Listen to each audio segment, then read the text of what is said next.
Silk Road by Nick Middleton. A flawless half moon floated in a perfect blue sky on the morning we said our goodbyes.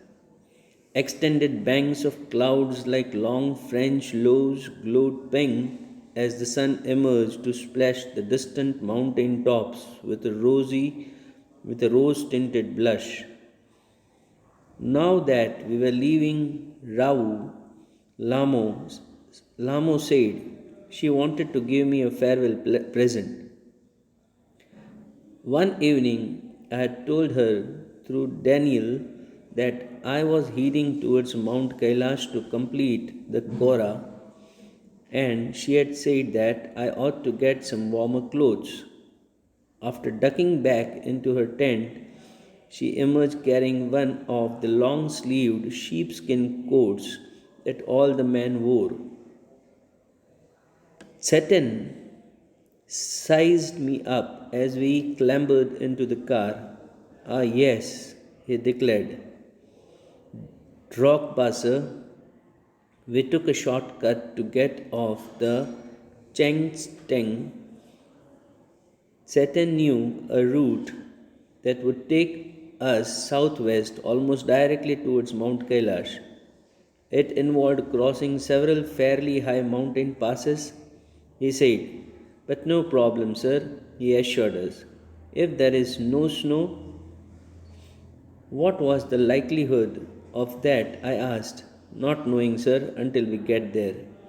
From the gentle rolling hills of Rau, the shortcut took us across vast open plains with nothing in them except a few gazelles that would look up from nibbling the arid pastures and frown before bounding away into the void. Further on, where the plains became more stony than grassy, a great herd of wild ass came into view.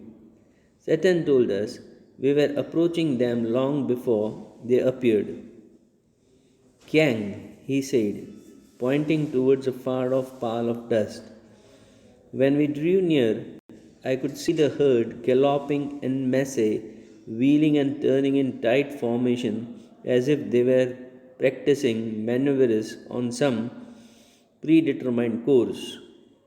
Plumes of dust billowed into the crisp, clean air. As hills started to push up once more from the rocky wilderness, we passed solitary drogbas tending their flocks. Sometimes men, sometimes women, these well wrapped figures would pause and stare at our car, occasionally waving as we passed.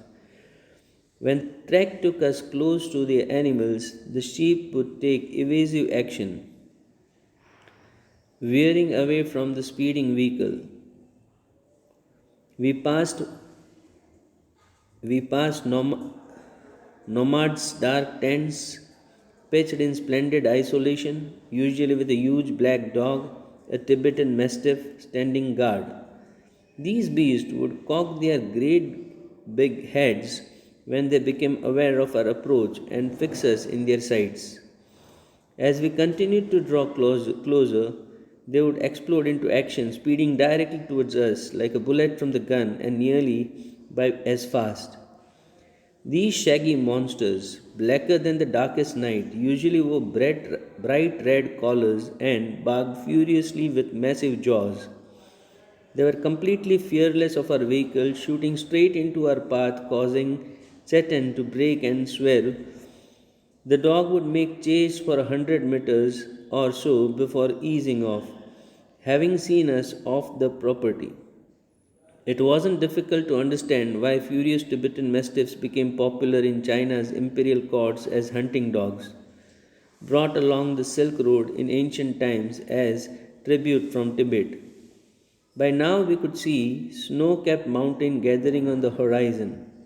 We entered a valley where the river was wide and mostly clogged with ice, brilliant white and glinting in the sunshine. The trail hugged its banks, twisting with meanders as we gradually gained heights and the valley sides closed in.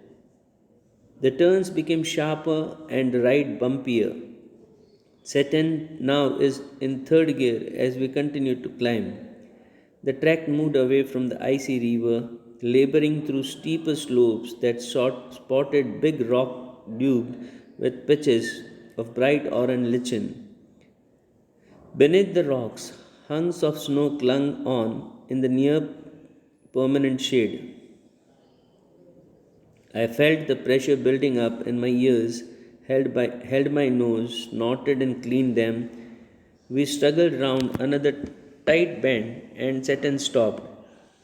He had opened his door and jumped out of his seat before I realized that what was going on. Snow, said Daniel, as he too excited exited the vehicle, letting in a breath of cold air as he did so.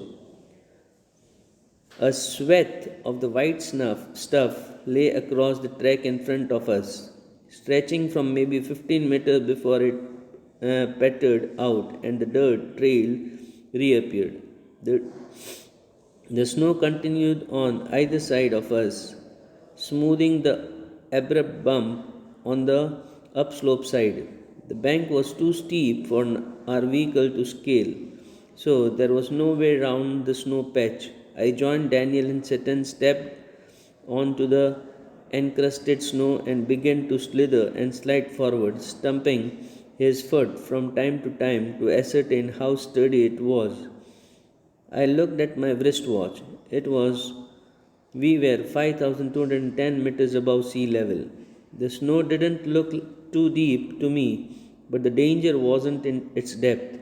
Daniel said, so much as its top layer.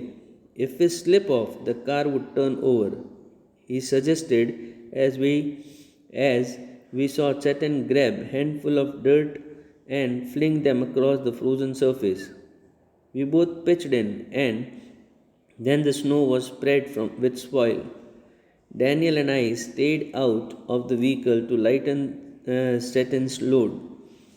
We backed up and drove toward the dirty snow, eased the car on it to its icy surface, and slowly drove its length without apparent difficulty. 10 minutes later, we stopped at another blockade.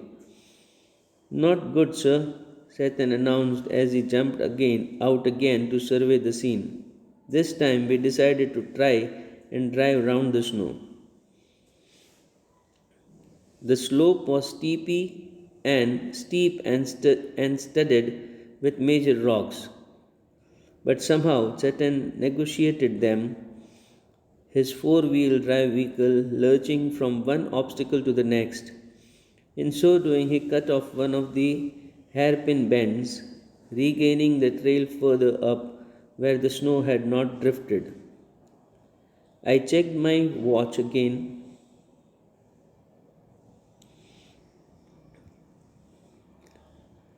As we continued to climb in the bright sunshine, we crept past 5,400 meters and my head began to throb horribly. I took gulps from my water bottle, which is supposed to help a rapid ascent. We finally reached the top of the pass, 5,515 meters. It was marked by a large cane of rocks festooned with white silk scarves and prayer flags. We all took a turn round the cane in a clockwise direction, as is the tradition, and Destin checked the tires of the wheels. He stopped at the petrol tank and partially unscrewed the top, then emitted a loud hiss. The lower atmosphere pressure was allowing the fuel to expand. It sounded dangerous to me. Maybe, sir, Satan laughed, but no smoking. My headache soon cleared as we careered down the other side of the pass. It was 2 o'clock by the time we stopped for lunch. We ate hot noodles inside a long canvas tent, part of the work camp erected beside a dry salt lake. The plateau is pockmarked with salt flats and brackish lakes, vestiges of the Tethys Ocean, which broadened Tibet before the continental collision that lifted it skyward. This way, one was a hive of activity. Men with pickaxes and shovels trucked back and forth in their long sheepskin coats and salt encrusted boots.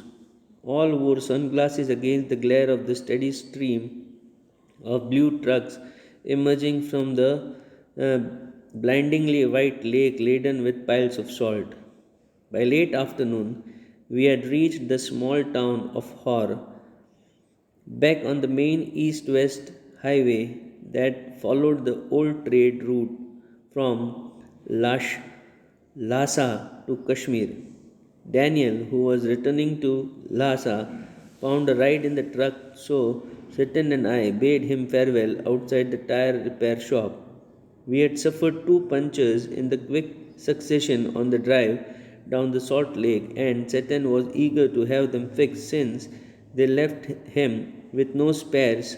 Besides, the second tire he had changed had been replaced by one that was so smooth as my bald head. We'll continue from here. Thank you.